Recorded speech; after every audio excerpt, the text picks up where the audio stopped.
character of this psychological condition, it seems to be temp in spite of all the difficult to follow the method initiated by Breuer until a complete education of the subject has been achieved. I shall have occasion elsewhere to give a detailed account of the form which the technique of this procedure has finally assumed and the result of my efforts.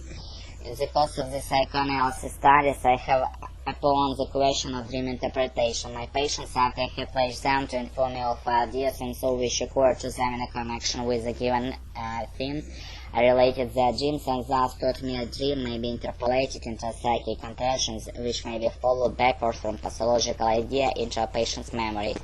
The next step was to treat the dream itself as a symptom and to apply to its method interpretation which had worked out for such symptom. For a certain psychic preparation on the part of the patient is necessary, a twofold merit to stimulate his affectedness to respect of his psychic perception, and to eliminate the critical spirit in which he ordinarily is the habit of viewing such thoughts as come to surface. For the purpose of self-preservation, which concentrated attention is advantageous to the patient, should take up a restful position and close his eyes. He must be explicitly instructed to renounce all criticism on broad formation which he may pursue.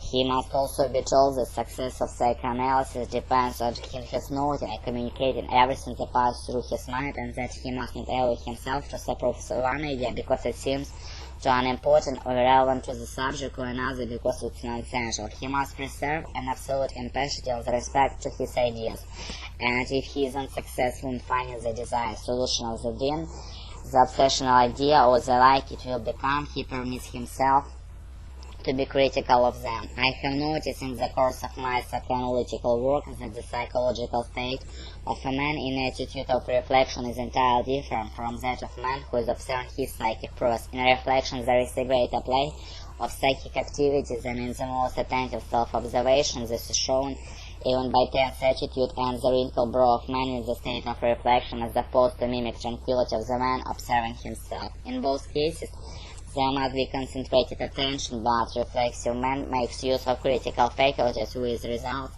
that he rejects some of the thoughts which arise into consciousness after he has become aware of them, abruptly interrupt others, so that does not follow the lines of thought which they would observe open up to him. While respect yet other thoughts, he is able to behave in such a manner that they not become conscious at all, that is to say, they are suppressed before they are perceived. In self-observation, on the other hand, he has but one task, that of suppressing criticism. If he succeeds in doing this, an unlimited number of thoughts enter his conscious which would otherwise have included his graphs. With the aid of the material, thus obtained material which is new to the self-observer, it is impossible to achieve the interpretation of pathological ideas and also that of dream formation.